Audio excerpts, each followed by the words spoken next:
안녕하십니까, 농사랑 안녕입니다. 오늘은 안구건조, 우리가 생활 속에서 많이 겪는 안구건조에 대해서 설명드리겠습니다. 오늘도 씩씩하게 시작해 보겠습니다. 화이팅! 화이팅! 화이팅! 화이팅! 화이팅!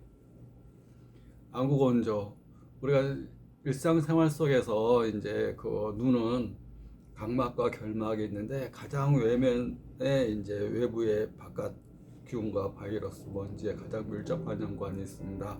각막은 이 눈동자 시꺼먼 부위에 박혀 있는 렌즈 같은, 우리 콘택트 렌즈 같은 것이 각막입니다. 라식, 라섹을 하는 걸로 굴절류를 교정해서 시력을 맞춰주는, 우리 라식, 라섹을 하는 것이 각막에서 하는 거고요. 그다음에 주변부 이 흰 부위가 이제 결막이라고 그럽니다. 그래서 우리 피곤하게 되면 눈이 자꾸 충혈되고 건조하고 뻑뻑하고 이런 증상이 잘 오게 됩니다. 그래서 우리가 건성 결막염, 안구건조가 심하게 되면 결막 부위가 바짝 마르면서 건성 결막염, 알레르기 결막염 이런 증상들이 잘 생기게 됩니다. 그래서 그 알레르기 결막염이나 건성 결막염을 이제 건성안, 바짝 마른 눈을 건성안이라고 그러는데, 그것을 이제 방지해 주는 것이 눈물의 역할입니다. 눈물은 이런 균을 없애는 역할, 눈을 촉촉하게 하는 역할, 또 각막에는 혈관이 없기 때문에 우리 렌즈에 혈관이 있을 수가 없습니다. 그래서 영양을 공급받아야 되는데 혈관을 통해서 영양을 공급받는 게 아니라 눈물을 통해서 영양을 공급받습니다. 산소와 영양분을 눈물, 여기 위에 눈물섬에서 분비돼서 이렇게 해서 눈가 안쪽으로 해서 코로 나가는 이 눈물을 통해서 이 각막이 촉촉하게 해주고 산소와 영양분을 공급받고 외부적인 균이나 먼지 이런 걸 씻어내는 역할을 이렇게 눈물이 하게 됩니다. 눈물은 이 세 가지로 구성되어 있습니다. 눈물, 우리가 수분이 한 33%를 차지합니다. 눈물 하면 거의 물일 것 같은데 물은 33% 정도. 그 다음에 눈 위에 이제 말봄샘이 30-40개, 밑에 20-30개가 있습니다. 말봄샘은 뭐냐면 우리가 얼굴 피부에는 피부를 보호하기 위해서 기름샘이 분비가 되듯이 피지가 분비가 돼야지 피부가 바짝 마르지 않고 촉촉해집니다. 눈도 마찬가지입니다. 눈물만 있어서는 안 되고 이 말봄샘에서 피지가 분비되어야 됩니다. 그것을 말봄샘이라고 합니다. 이 기름샘이 분비되는 선, 이것을 말봄샘, 위에 30-40개, 위에가 좀 더 많습니다. 밑에는 20-30개. 그래서 눈물샘에서 피지가 분비가 안 되면, 수분층만 있게 되면 수분이 이렇게 물이 코팅이 돼야지 눈이 촉촉하게 되고 눈에 상처가 안 나게 되고 이렇게 됩니다. 그 다음에 점액층이라는 거, 수분층, 지질층 세 가지 구성분으로 되어 있습니다. 그래서 물 성분이 33%, 그 다음에 지질층이 66%, 그 다음에 기타 성분, 이렇게 점액층 이렇게 되어 있습니다. 그래서 이 세 가지의 이제 균형이 깨지거나 이 33%, 66% 기타 성분들의 이 균형의 밸런스가 맞아야지 건강한 눈물이 되는데, 그 균형이 깨지거나 아니면 그 분비량이 너무 많거나 너무 적은 경우, 그런 경우가 이제 안구건조의 큰 원인이 됩니다. 말봄샘에서 이렇게 기름샘이 맥혀서 피지가 잘 나오지 않으면 눈이 바짝 마릅니다. 우리가 그런 경우 많이 들어봤을 겁니다. 이제 인공 눈물 넣으면 그때만 눈이 촉촉하고 금방 눈이 바짝 말라요. 그런 얘기를 합니다. 뭐 소용이 없어요. 난 눈이 바짝 말라서 눈이 막 건조해서 우리가 이제 눈에 안구건조에 쓰는 안약을 쓰면 그때만 촉촉하지 금방 바짝 말라버린다, 그런 얘기를 합니다. 그 경우는 수분층은 보충이 돼도 기름층 66%를 차지하는 기름층이, 피지층이 말봄샘에서 나오질 않아서 물만 있다가 그냥 흘러버리는 겁니다. 그런 경우는 이제 아까 물이 기름으로 인해서 코팅돼야지 촉촉하고 건강한 눈물의 성분이 되는데 그게 안 되고 물 성분만 있으니까 각막, 결막을 보호할 수가 없습니다. 그러면 상처를 잘 입겠죠. 상처가 입어서 나타나는 증상이 눈이 뻑뻑하고 아파요, 열이 따가워요, 눈이 부셔요. 또 심하면 이제 염증성 건성 결막염이 돼서 눈이 가렵고 염증성으로 발전하게 됩니다. 그리고 또 각막 부위가 그런 증상이 되면 건성 각막염, 각막이 상처가 나게 되고 각막의 상처가 각막의 흉터로 발전할 수가 있고, 심하면 각막 혼탁으로 발전할 수가 있고, 더 심하면 각막 이식으로까지 이렇게 발전할 수가 있습니다.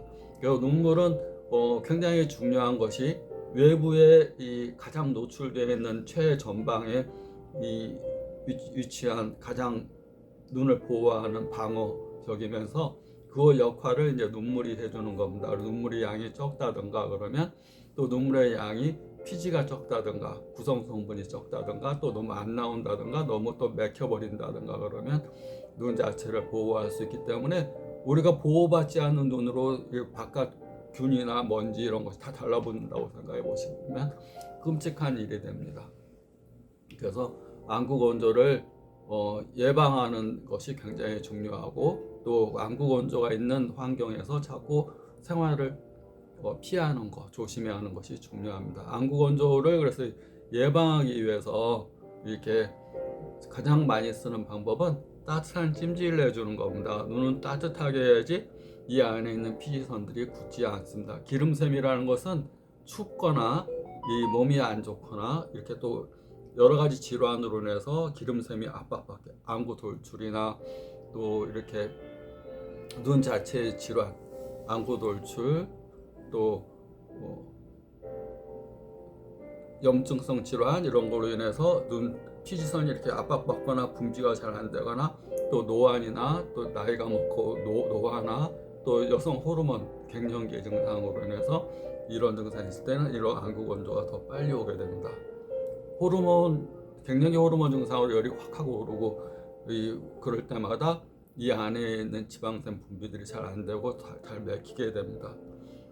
또 기름 자체도 연세가 들면, 건강한 사람 이 피지선은 기름이 아주 깨끗하고 맑은 기름인데 나이가 먹을수록 탁하고 엉긴 기름이 생깁니다. 그러니까 잘 안 나오겠죠. 피지선은 양도 적지만 나오는 기름 자체도 탁하고 엉긴 기름이 나오기 때문에 연세가 들어가면 자꾸 건조하고 뻑뻑한 증상들이 더 잘 올 수가 있습니다.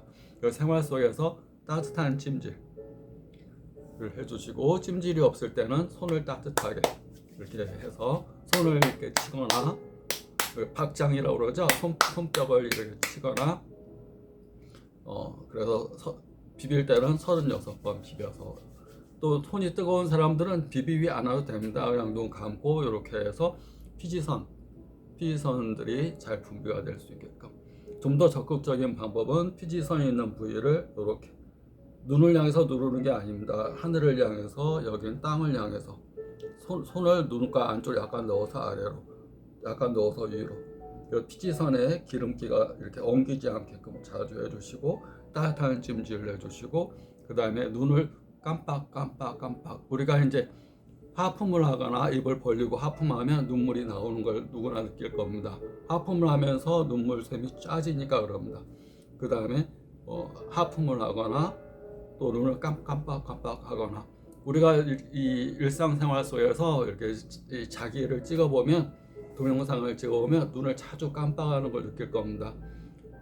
눈을 깜빡하면서 눈물샘이 짜지면서 눈물이 나오는 겁니다. 그런데 눈을 깜빡하지 않는 어떤 행동, 어떤 걸 막 집중적으로 보고 있다든가, 또 너무 긴장한 상태에서 눈 깜빡임이 없다든가 그러면 눈은 바짝 마르게 됩니다. 이렇게 바짝 마르면서 그 후에 나타난 증상이 눈이 뻑뻑하고 아프게 됩니다.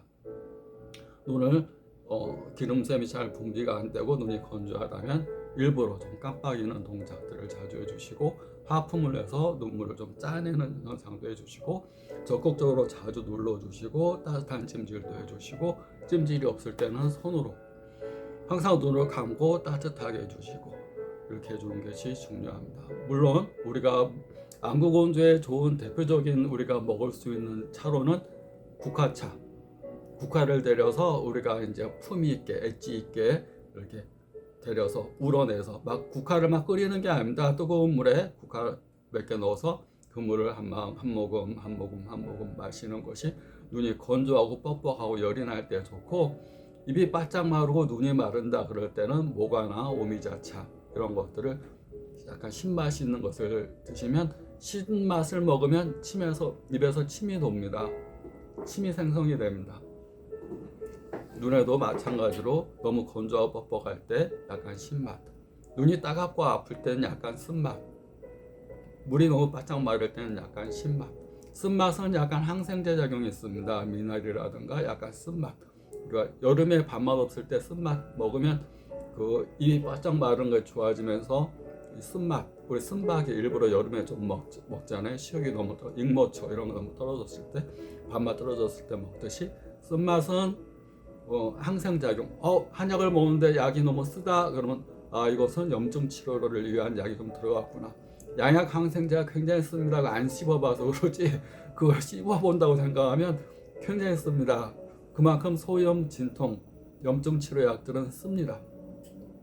그 한약으로 쓰다 그러면 이거 염증 치료에 약이 좀 들어갔구나. 달다 그러면 이것은 위장을 좋게 하고 좀 밥맛 좋게 하는 약이 들어갔구나 생각하시면 됩니다. 그래서 안구건조, 감기가 온몸의 시작이듯이, 우리가 콜록콜록하는 것이 폐렴의 시작이듯이 눈이 건조한 것은 눈병의 시작이라고 볼 수가 있습니다. 그래서 눈 안구 건조를 잘 관리해서 눈병으로 더 발전하지 않게, 특히 현재 눈병을 심하게 앓고 있는 분들은 안구 건조 관리를 해서 더 병이 심해지지 않게끔 하는 게 중요합니다. 오늘도 지식하게 화이팅! 화이팅! 화이팅! 화이팅! 화이팅! 하며 하루를 시작해 봅시다. 화이팅!